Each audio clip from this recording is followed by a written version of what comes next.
Before this video begin, I want you to watch this video and watch them carefully. देखिए देखिए ये किस देखो देख सकते हो दोस्तों यहाँ पे देखो देखो इस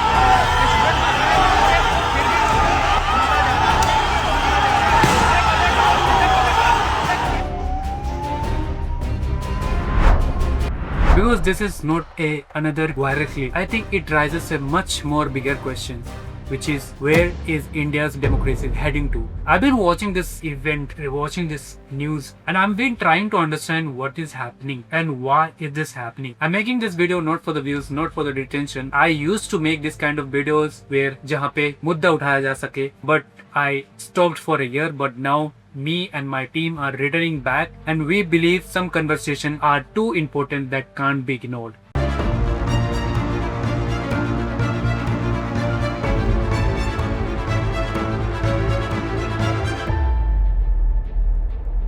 इस वीडियो के तहत मैं ये बताना चाहता हूँ आखिर ये मुद्दा कहाँ से उठा और कहाँ तक जाएगी। अगर इस वीडियो को देख के एक व्यक्ति भी अगर सही सवाल पूछे सरकार से, तो इस वीडियो बनाने का मकसद मेरा पूरा हुआ। So let's begin with the footage that you have saw right now. To be accountable and getting deep into this. A peaceful protest that has been taken place. The student has been treated as an anti-national. They have been treated as a terrorist. If you're watching this video for the first time, let me give you the context. 12 साल हो गए BJP को centred में हुए। During this period India has witness so many protest, for example CAA, NRC movement, farmer protest, Adivasi movements. There was a huge protest has been taken place in during this period. I know every democracy experience this kind of protest, but the real question is different. When the citizen raise concern, who's accountable? Take example of need paper. जब paper leak होता है तो who is accountable for that? Who's responsible for that? Is it government will take the responsibility? But यहाँ पे किसी ने responsibility नहीं लिया. The government has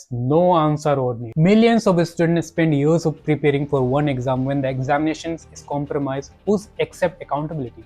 No one. Then there's something is wrong with the government. The many critics argue that instead of accountability, I think this is the reality. This is a fact that power has been centralized. Power has been centralized from past 12 years. And centralized, what does that mean? Now power is being used to suppress the citizens who's asking the question to the government, and this is very wrong. As the political philosopher Karl Popper, maybe I'm not pronouncing right, but yeah, once he said that how we organize the political institute so that bad or incompetent rules can be prevented from doing too much damage. Keep this question in mind, because to understand the current situation, we need to go back and understand what are the things happen that it got really chaos right now in India. 15 मई 2026 जब एक chief justice of India Suryakant ने एक remarkable statement दिया. They are youngsters like cockroaches. They don't get any employment. They don't have any place in profession. Some of them become media. Some of He referred to unemployed young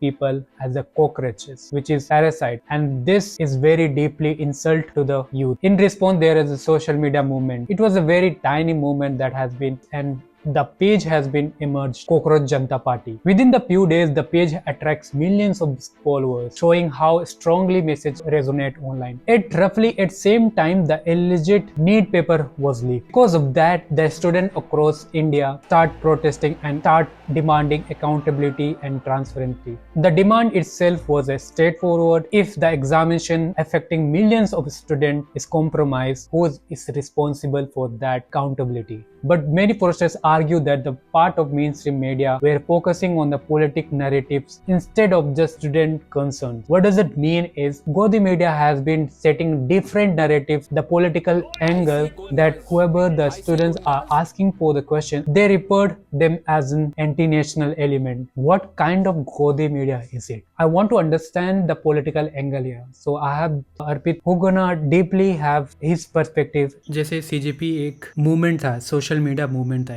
that had been continue from so long time, वो continue चल रहा था. Now that others party taking place, so other politicals party भी उस पर join हो रहे हैं. सो वॉज इट ये ऐसा नैरेटिव ना सेट हो जाए कि ये जो प्रोटेस्ट हो रहा है ओपोजिशन पार्टी की तरफ से हो रहा है, और जो हमारा मेन मुद्दा है which is education system and Dharmendra Pradhan का रिज़ाइन होना, कहीं ये मुद्दा दब ना जाए. तो हाउ डू यू सी कि वो दबेगा या नहीं दबेगा? सबसे पहले हमें ये समझना होगा कि ये किस पार्टी का मूवमेंट है या फिर कौन पार्टी इसको सपोर्ट कर रही है नहीं कर रही है, उससे पहले ये समझना होगा इन अ डेमोक्रेटिक कंट्री हम लोग गवर्नमेंट चुनते हैं और साथ साथ हम लोग ओपोजिशन को भी चुनते हैं। तो हम ये चुनते हैं कि हमारे लिए कौन काम करेगी, और अगर वो गवर्नमेंट काम नहीं करेगी तो उसकी जवाबदारी, उसकी कार्यवाही को निभाने के लिए, उससे प्रेशराइज करने के लिए एक ओपोजिशन पार्टी रहेगी। जो रूलिंग पार्टी हो अगर अपने काम को अच्छे तरीके से नहीं कर पाती है तो उसके लिए हमेशा एक ओपोजिशन पार्टी बनी रहती है जो उसको याद दिलाए कि आपने इलेक्शन के टाइम ये वादे किए थे जो भी आपको पूरे करने हैं। अगर जनता सड़क पे उतर रही है तो ओपोजिशन को भी उतरना पड़ेगा अगर रूलिंग पार्टी वहां पे अकाउंटेबिलिटी नहीं ले रही है। तो ये कहना भी सरासर अनुचित होगा कि इसको पॉलिटिकल एंगल से ना देखा जाए, क्योंकि ये पूरी तरीके से पॉलिटिकल बेस्ड ही है।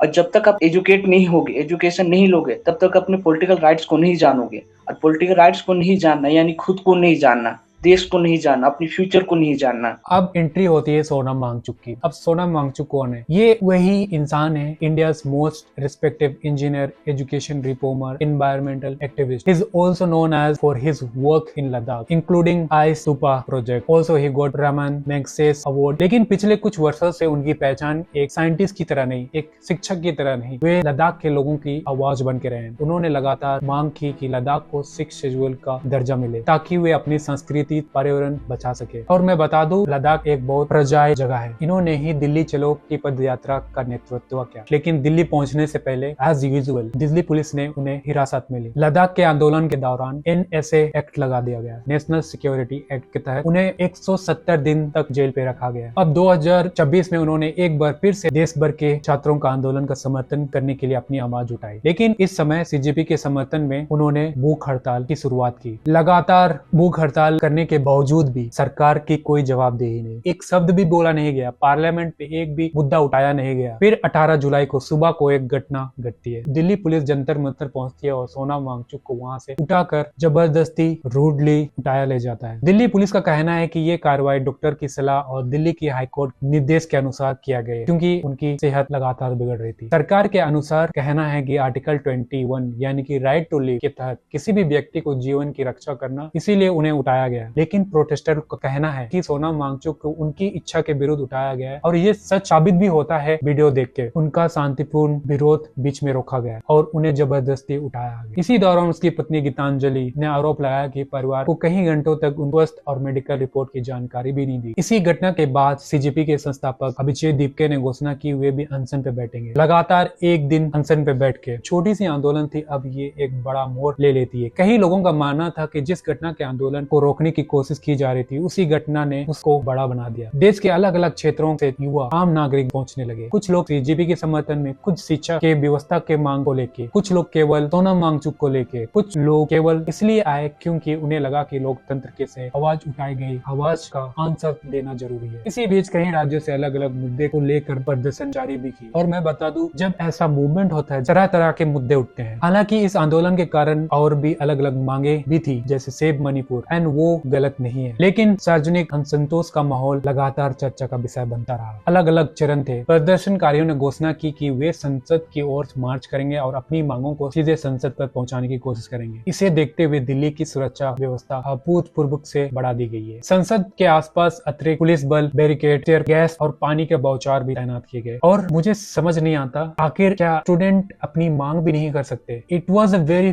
Peaceful protest. मैं बता दूं, कुछ मीडिया रिपोर्ट के अनुसार कुछ इलाकों में इंटरनेट जैमर भी लगाया गया ताकि ये आवाज दब सके। एक इंसिडेंट भी था। यहाँ हो रही है लाठीचार्ज। दिखाइए।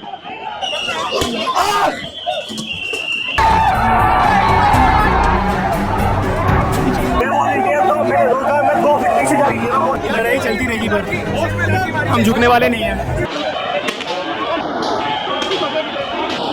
सर हम लोग मीडिया से सर। आजाद भारत के इतिहास का सबसे काला दिन 20 जुलाई 2026 आज से I want to conclusion everything, but this isn't about the Sona Mangchu. This isn't about the CGP. This is even not about one protest. ये कहानी उससे बड़ी है. Because if you look back Indian history, you will notice one something remarkable. The people who built this nation. Jawaharlal Nehru once said, "The man whose voice will never become so intoxicated with the power as to think he can do no wrong." His message was simple: no leader should ever become than the constitution. Mahatma Gandhi once said that, and also he believed that intolerance itself form of violence, an obstacle to the growth of democracy. Bhagat Singh also said that it takes loud voice to make a deaf ear. He wasn't glorifying noise. He was saying that sometimes when power refuses listen, citizens must raise their voice together. Perhaps the most powerful idea of all. You can imprison a person, but you cannot imprison an idea. History has proved that again and again. हमारा काम किसी नेता की पूजा करना नहीं, हमारा काम है सवाल पूछना. Because every political party want your